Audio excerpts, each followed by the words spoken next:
भगवान श्री कृष्ण और बलराम जी द्वारका में निवास कर रहे थे। एक बार सर्वग्रास सूर्य ग्रहण लगा, जैसा कि प्रलय के समय लगा करता है। परीक्षित, मनुष्यों को ज्योतिषियों के द्वारा उस ग्रहण का पता पहले से ही चल गया था, इसलिए सब लोग अपने अपने कल्याण के उद्देश्य से पुण्य आदि उपार्जन करने के लिए समंत पंचक तीर्थ कुरुक्षेत्र में आए। समंत पंचक क्षेत्र वह है जहाँ शस्त्रधारियों में श्रेष्ठ परशुराम जी ने सारी पृथ्वी को क्षत्रियहीन करके राजाओं की रुधिर धारा से 5 बड़े बड़े कुंड बना दिए थे। जैसे कोई साधारण मनुष्य अपने पाप की निवृत्ति के लिए प्रायश्चित करता है, वैसे ही सर्वशक्तिमान भगवान परशुराम ने अपने साथ कर्म का कुछ संबंध न होने पर भी लोक मर्यादा की रक्षा के लिए वहीं पर यज्ञ किया था। परीक्षित, इस महान तीर्थ यात्रा के अवसर पर भारतवर्ष के सभी प्रांतों की जनता कुरुक्षेत्र आई थी। उनमें अक्रूर, वसुदेव, उग्रसेन आदि बड़े बूढ़े तथा गद, प्रद्युम्न, सांब आदि अन्य यदुवंशी भी अपने अपने पापों का नाश करने के लिए कुरुक्षेत्र आए थे। प्रद्युम्न नंदन अनिरुद्ध और यदुवंशी सेनापति कृतवर्मा, ये दोनों सुचंद्र, शुक सारण आदि के साथ नगर की रक्षा के लिए द्वारका में रह गए थे। ये स्वभाव से ही परम तेजस्वी थे। दूसरे गले में सोने की माला, दिव्य पुष्पों के हार, बहुमूल्य वस्त्र और कवचों से सुसज्जित होने के कारण उनकी शोभा और भी बढ़ गई थी। वे तीर्थ यात्रा के पथ में देवताओं के विमान के समान रथों, समुद्र की तरंग के समान चलने वाले घोड़ों, बादलों के समान विशालकाय एवं गर्जना करते हुए हाथियों तथा विद्याधरों के समान मनुष्यों के द्वारा ढोई जाने वाली पालकियों पर अपनी पत्नियों के साथ इस प्रकार शोभायमान हो रहे थे मानो स्वर्ग के देवता ही यात्रा कर रहे हैं। महाभाग्यवान यदुवंशियों ने कुरुक्षेत्र में पहुंचकर एकाग्र चित्त से संयम पूर्वक स्नान किया और ग्रहण के उपलक्ष्य में निश्चित काल तक उपवास किया। उन्होंने ब्राह्मणों को गोदान किया, ऐसी गौओं का दान किया जिन्होंने वस्त्रों की सुंदर सुंदर झूले, पुष्पमालाएं एवं सोने की जंजीर पहना दी गई थी। इसके बाद ग्रहण का मोक्ष हो जाने पर परशुराम जी के बनाए हुए कुंडों में यदुवंशियों ने विधि पूर्वक स्नान किया और सतपात्र ब्राह्मणों को सुंदर सुंदर पकवानों का भोजन कराया। उन्होंने अपने मन में यह संकल्प किया था कि भगवान श्री कृष्ण के चरणों में हमारी प्रेम भक्ति बनी रहे। भगवान श्री कृष्ण को ही अपना आदर्श और इष्ट देव मानने वाले यदुवंशियों ने ब्राह्मणों से अनुमति लेकर तब स्वयं भोजन किया और फिर घनी एवं ठंडी छाया वाले वृक्षों के नीचे अपनी अपनी इच्छा के अनुसार डेरा डालकर ठहर गए। परीक्षित, विश्राम कर लेने के बाद यदुवंशियों ने अपने सुहृद और संबंधी राजाओं से मिलना भेंटना शुरू किया। वहां मत्स्य, उशीनर, कौशल, विदर्भ, कुरु, सृंजय, कंबोज, केकय, मद्र, कुंती, आनर्त, केरल एवं दूसरे अनेकों देशों के अपने पक्ष के तथा शत्रु पक्ष के सैकड़ों नरपति आए हुए थे। परीक्षित, इनके अतिरिक्त यदुवंशियों के परम हितैषी बंधु नंद आदि गोप तथा भगवान के दर्शन के लिए चिरकाल से उत्कंठित गोपियां भी वहां आई हुई थी। यादवों ने इन सबको देखा। परीक्षित, एक दूसरे के दर्शन, मिलन और वार्तालाप से सभी को बड़ा आनंद हुआ। सभी के हृदय कमल एवं मुख कमल खिल उठे।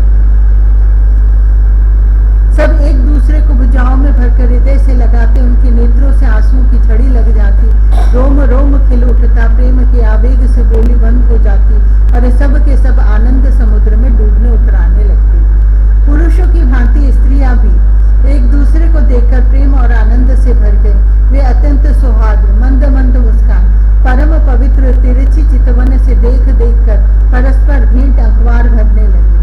वे अपनी भुजाओं में भरकर केसर लगे हुए वक्षः स्थलों को दूसरी स्त्रियों के वक्षः स्थलों से दबाती और अत्यंत आनंद का अनुभव करती। उस समय उनके नेत्रों से प्रेम के आंसू छलकने लगते। अवस्था आदि में छोटों ने बड़े बूढ़ों को प्रणाम किया और उन्होंने अपने से छोटों का प्रणाम स्वीकार किया। वे एक दूसरे का स्वागत करके तथा कुशल मंगल आदि पूछकर फिर श्री कृष्ण की मधुर लीलाएं आपस में कहने सुनने लगे। परीक्षित, कुंती, वसुदेव आदि अपने भाइयों, बहनों, उनके पुत्रों, माता, पिता, भाभियों और भगवान श्री कृष्ण को देखकर तथा उनसे बात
तो इस जगत के मनुष्यों में आप लोगों का जीवन ही सफल है, धन्य है, धन्य है, क्योंकि जिन श्री कृष्ण का दर्शन बड़े बड़े योगियों के लिए भी दुर्लभ है, उन्हीं को आप लोग नित्य निरंतर देखते रहते हैं। वेदों ने बड़े आदर के साथ भगवान श्री कृष्ण की कीर्ति का गान किया है। उनके चरण धोवन का जल, गंगा जल, उनकी वाणी, शास्त्र और उनकी कीर्ति इस जगत को अत्यंत पवित्र कर रही है। हम लोगों के जीवन की ही बात है। समय के फेर से पृथ्वी का सारा सौभाग्य नष्ट हो चुका था, परंतु उनके चरण कमलों के स्पर्श से पृथ्वी में फिर समस्त शक्तियों का संचार हो गया और अब वह फिर हमारी समस्त अभिलाषाओं, मनोरथों को पूर्ण करने लगी। उग्रसेन जी, आप लोगों का श्री कृष्ण के साथ वैवाहिक एवं गोत्र संबंध है। यही नहीं, आप हर समय उनका दर्शन और स्पर्श प्राप्त करते रहते हैं। उनके साथ चलते हैं, बोलते हैं, सोते हैं, बैठते हैं और खाते पीते हैं। यूं तो आप लोग गृहस्थी की झंझटों में फंसे रहते हैं, जो नरक का मार्ग है, परंतु आप लोगों के घर वे सर्वव्यापक विष्णु भगवान मूर्तिमान रूप से निवास करते हैं, जिनके दर्शन मात्र से स्वर्ग और मोक्ष तक की अभिलाषा मिट जाती है। श्री सुखदेव जी कहते हैं, परीक्षित, जब नंद बाबा को यह बात मालूम हुई कि श्री कृष्ण आदि यदुवंशी कुरुक्षेत्र में आए हुए हैं, तब वे गोपों के साथ अपनी सारी सामग्री गाड़ियों पर लादकर अपने प्रिय पुत्र श्री कृष्ण बलराम आदि को देखने के लिए वहां आए। नंद आदि गोपों को देखकर सब के सब यदुवंशी आनंद से भर गए। वे इस प्रकार उठ खड़े हुए मानो मृत शरीर में प्राणों का संचार हो गया। वे लोग एक दूसरे से मिलने के लिए बहुत दिनों से आतुर हो रहे थे, इसलिए एक दूसरे को बहुत देर तक अत्यंत गाढ़ भाव से आलिंगन करते रहे। वसुदेव जी ने अत्यंत प्रेम और आनंद से विवल होकर नंद जी को हृदय से लगा लिया। उन्हें एक एक करके सारी बातें याद हो आई। कंस किस प्रकार उन्हें सताता था और किस प्रकार उन्होंने अपने पुत्र को गोकुल में ले जाकर नंद जी के घर रख दिया था। भगवान श्री कृष्ण और बलराम जी ने माता यशोदा और पिता नंद जी के हृदय से लगकर उनके चरणों में प्रणाम किया। परीक्षित, उस समय प्रेम के उद्रेक से दोनों भाइयों का गला रुंध गया, वे कुछ भी बोल ना सके। महाभाग्यवती यशोदा जी और नंद बाबा ने दोनों पुत्रों को अपनी गोद में बैठा लिया और भुजाओं से उनका गाढ़ आलिंगन किया। उनके हृदय में चिरकाल तक न मिलने का जो दुख था वह सब मिट गया। रोहिणी और देवकी जी ने ब्रजेश्वरी यशोदा को अपने अंकवार में भर लिया। यशोदा जी ने उन लोगों के साथ मित्रता का जो व्यवहार किया था उसका स्मरण करके दोनों का गला भराया। वे यशोदा जी से कहने लगी, यशोदा रानी, आपने और ब्रजेश्वर नंद जी ने हम लोगों के साथ जो मित्रता का व्यवहार किया है वह कभी मिटने वाला नहीं है। उसका बदला इंद्र का ऐश्वर्य पाकर भी हम किसी प्रकार चुका नहीं सकते। उसका बदला इंद्र का ऐश्वर्य पाकर भी हम किसी प्रकार नहीं चुका सकती। नंद रानी जी, भला ऐसा कौन कृतज्ञ है जो आपके उस उपकार को भूल सके। देवी, जिस समय बलराम और श्री कृष्ण ने अपनी माँ बाप को देखा तक न था और इनके पिता ने धरोहर के रूप में इन्हें आप दोनों के पास रख छोड़ा था, उस समय आपने इन दोनों की इस प्रकार रक्षा की जैसे पल की पुतलियों की रक्षा करती है। और आप लोगों ने ही इन्हें खिलाया पिलाया, दुलार किया और रिझाया। इनके मंगल के लिए अनेकों प्रकार के उत्सव मनाए। सच पूछे तो इनके माँ बाप आप ही लोग हैं। आप लोगों की देख रेख में इन्हें किसी की आंच तक न लगी। ये सर्वथा निर्भय रहे, ऐसा करना आप लोगों के अनुरूप ही था, क्योंकि सत्पुरुषों की दृष्टि में अपने पराये का भेदभाव नहीं रहता। नंद रानी जी, सचमुच आप लोग परम संत हैं।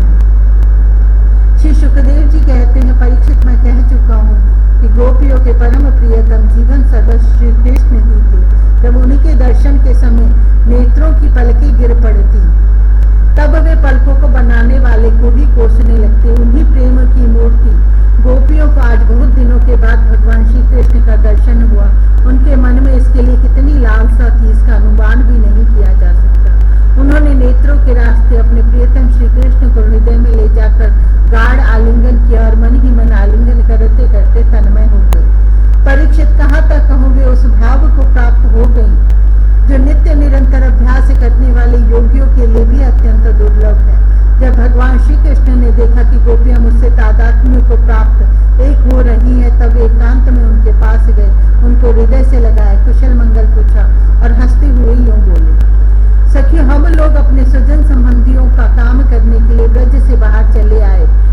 प्रकार तुम्हारी जैसी प्रेयसी को छोड़कर हम शत्रुओं का विनाश करने में उलझ गए।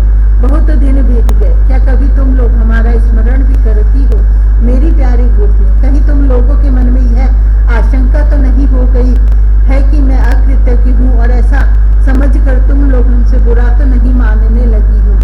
निसंदेह भगवान ही प्राणियों के संयोग और वियोग के कारण है। जैसे वायु बादलों, तिनको, रुई और धूल के कणों को एक दूसरे से मिला देती है और फिर स्वच्छंद रूप से उन्हें अलग अलग कर देती है, वैसे ही समस्त पदार्थों के निर्माता भगवान भी सबका संयोग वियोग अपनी इच्छानुसार करते रहते हैं। सखियों, यह बड़े सौभाग्य की बात है कि तुम सब लोगों को मेरा वह प्रेम प्राप्त हो चुका है जो मेरी ही प्राप्ति कराने वाला है, क्योंकि मेरे प्रति की हुई प्रेम भक्ति प्राणियों को अमृतत्व परमानंद धाम प्रदान करने में समर्थ है।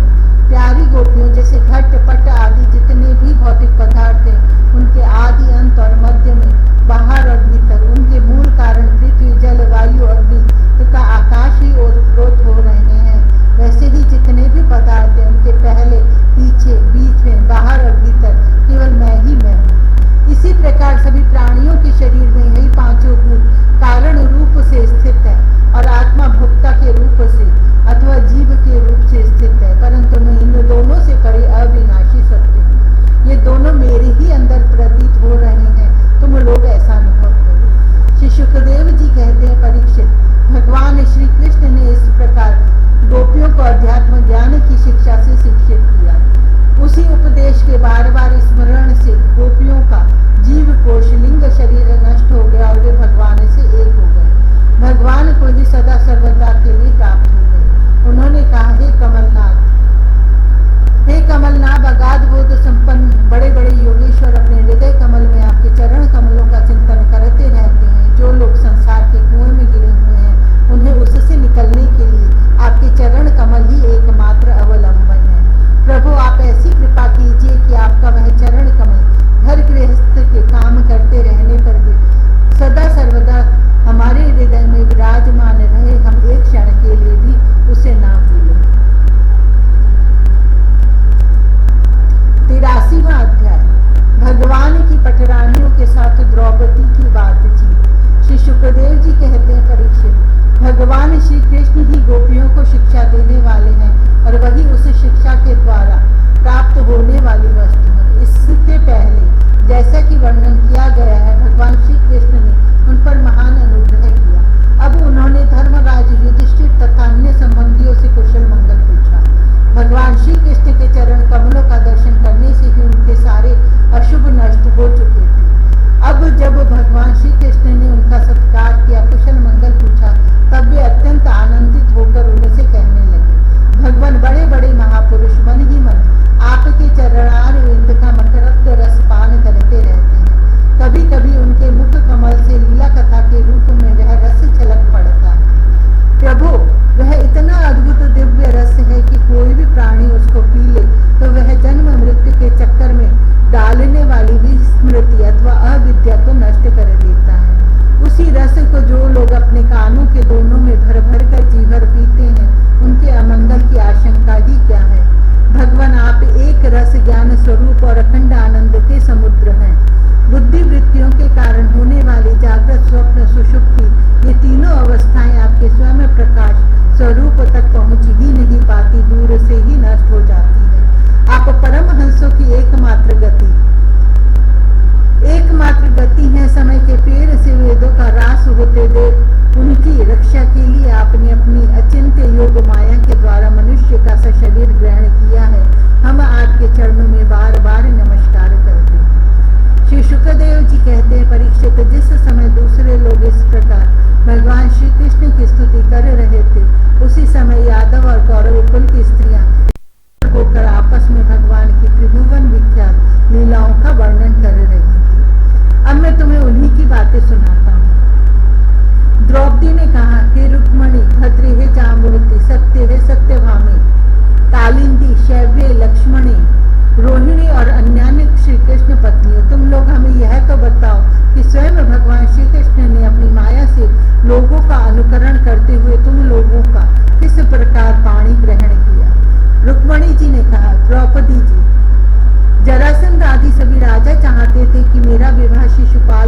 तो इसके लिए सभी शस्त्रास्त्र सुसज्जित होकर युद्ध के लिए तैयार थे। परंतु भगवान मुझे वैसे ही हर लाए जैसे सिंह बकरी और भेड़ों के झुंड में से अपना भाग छीन ले जाए। क्यों न हो, जगत में जितने भी अजय वीर हैं उनके मुकुटों पर इन्हीं की चरण धूलि शोभायमान होती है। द्रौपदी जी, मेरी तो यही अभिलाषा है कि भगवान के वे ही समस्त संपत्ति और सौंदर्यों के आश्रय चरण कमल जन्म जन्म मुझे आराधना करने के लिए प्राप्त होते रहे, मैं उन्हीं की सेवा में लगी रहूं। सत्यभामा ने कहा, द्रौपदी जी, मेरे पिताजी अपने भाई प्रसेन की मृत्यु से बहुत दुखी हो रहे थे, अतः उन्होंने उनके वध का कलंक भगवान पर ही लगाया। उस कलंक को दूर करने के लिए भगवान ने ऋक्षराज जाम्बवान पर विजय प्राप्त की और वह रत्न लाकर मेरे पिता को दे दिया।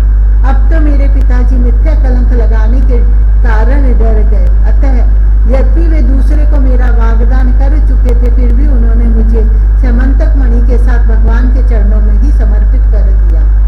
जाम्बवती जी ने कहा, द्रौपदी जी, मेरे पिता ऋक्षराज जाम्बवान को इस बात का पता न था कि यही मेरे स्वामी भगवान सीतापति हैं, इसलिए वे इनसे 27 दिन तक लड़ते रहे। परंतु जब परीक्षा पूरी हुई, उन्होंने जान लिया कि ये भगवान राम ही हैं, तब इनके चरण कमल पकड़कर स्यमंतक मणि के साथ उपहार के रूप में मुझे समर्पित कर दिया। मैं यही चाहती हूँ कि जन्म जन्म इन्हीं की दासी बनी रहूं।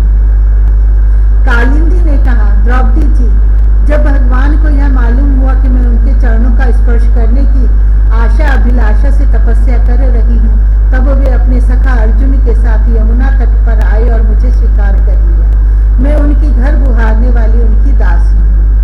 मित्रविंदा ने कहा, द्रौपदी जी, मेरा स्वयंवर हो रहा था, वहां आकर भगवान ने सब राजाओं को जीत लिया और जैसे सिंह झुंड के झुंड कुत्तों में से अपना भाग ले जाए, वैसे ही मुझे अपनी शोभामयी द्वारकापुरी में ले आए। मेरे भाइयों ने भी मुझे भगवान से छुड़ाकर मेरा अपकार करना चाहा, परंतु उन्होंने उन्हें भी नीचा दिखा दिया। मैं ऐसा चाहती हूँ कि मुझे जन्म जन्म उनके पांव पखारने का सौभाग्य प्राप्त होता रहे।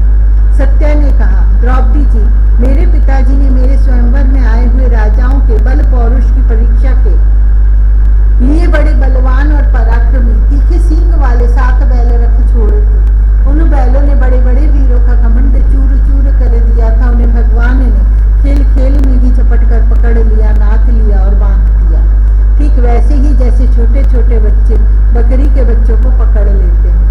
इस प्रकार भगवान बल पौरुष के द्वारा मुझे प्राप्त कर चतुरंगिणी सेना और दासियों के साथ द्वारका ले आए। मार्ग में जिन क्षत्रियों ने विघ्न डाला, उन्हें जीत भी लिया। मेरी यही अभिलाषा है कि मुझे इनकी सेवा का अवसर सदा सर्वदा प्राप्त होता रहे। भद्रा ने कहा, द्रौपदी जी, भगवान मेरे मामा के पुत्र हैं। मेरा चित्त उन्हीं के चरणों में अनुरक्त हो गया था। जब मेरे पिताजी को यह बात मालूम हुई, तब उन्होंने स्वयं ही भगवान को बुलाकर अक्षौहिणी सेना और बहुत सी दासियों के साथ मुझे इन्हीं के चरणों में समर्पित कर दिया।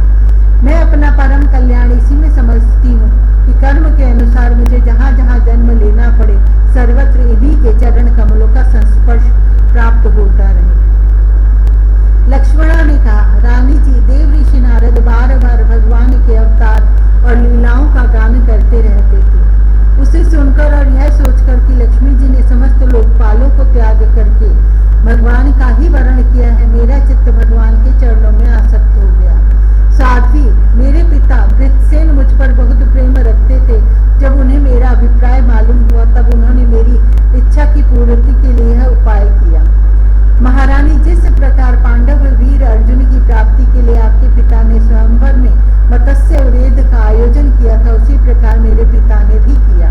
आपके स्वयंवर की अपेक्षा हमारे यहाँ यह विशेषता थी कि मत्स्य बाहर से ढका हुआ था, केवल जल में ही उसकी परछाई दिख पड़ती थी। जब यह समाचार राजाओं को मिला, तब सब और से समस्त अस्त्र शस्त्रों के तत्वज्ञ हजारों राजा अपने अपने गुरुओं के साथ मेरे पिताजी की राजधानी में आने लगे। मेरे पिताजी ने आए हुए सभी राजाओं का बल पौरुष और अवस्था के अनुसार भली भांति स्वागत सत्कार किया।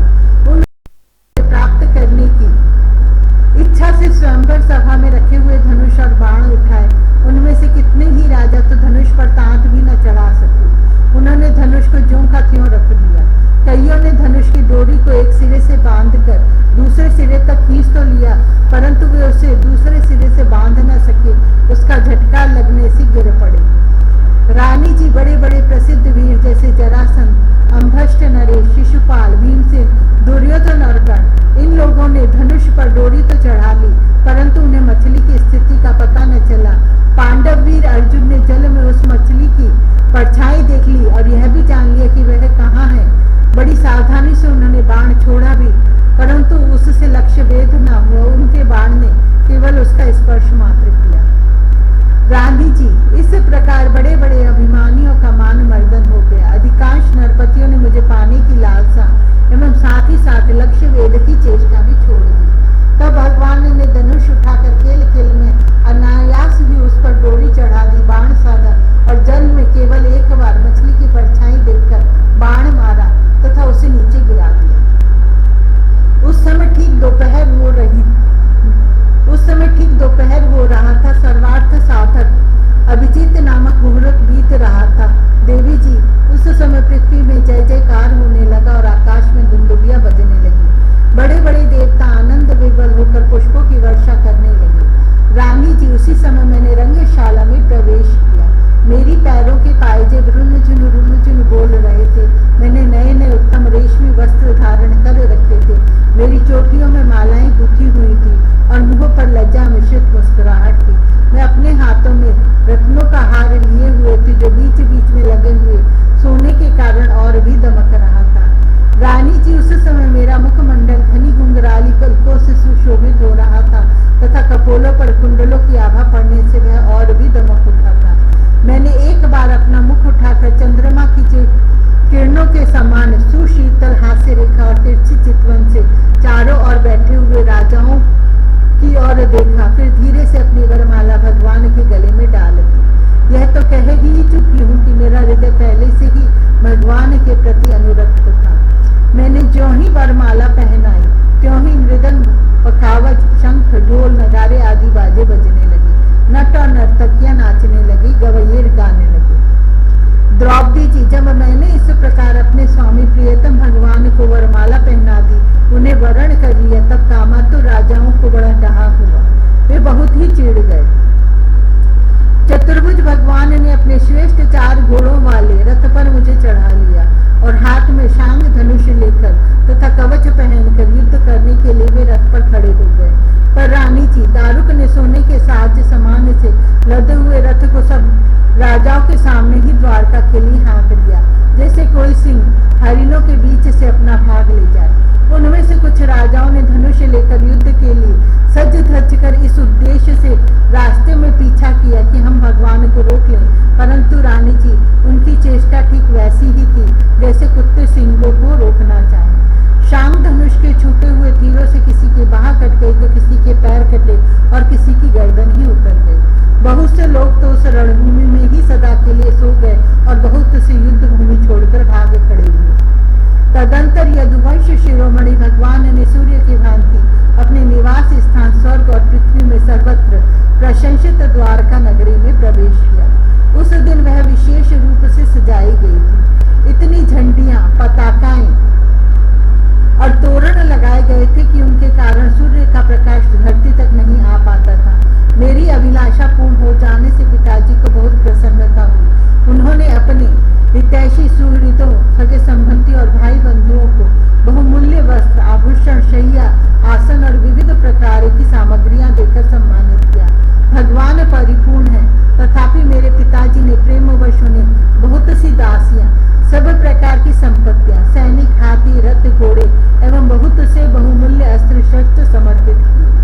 रानी जी, हमने पूर्व जन्म में सबकी आसक्ति छोड़कर कोई बहुत बड़ी तपस्या की होगी, तभी तो हम इस जन्म में आत्मा राम भगवान की गृह दासियां हुई। 16,000 पत्नियों की ओर से रोहिणी जी ने कहा, भौमासुर ने दिग्विजय के समय बहुत से राजाओं को जीतकर उनकी कन्या हम लोगों को अपने महल में बंदी बना रखा था। भगवान ने यह जानकर युद्ध में भौमासुर और उसकी सेना का संहार कर डाला और स्वयं पूर्ण काम होने पर भी उन्होंने हम लोगों को वहां से छुड़ाया तथा पानी ग्रहण करके अपनी दासी बना दिया। रानी जी, हम सदा सर्वदा उनके उन्हीं चरण कमलों का चिंतन करती रहती थी जो जन्म मृत्यु रूप संसार से मुक्त कर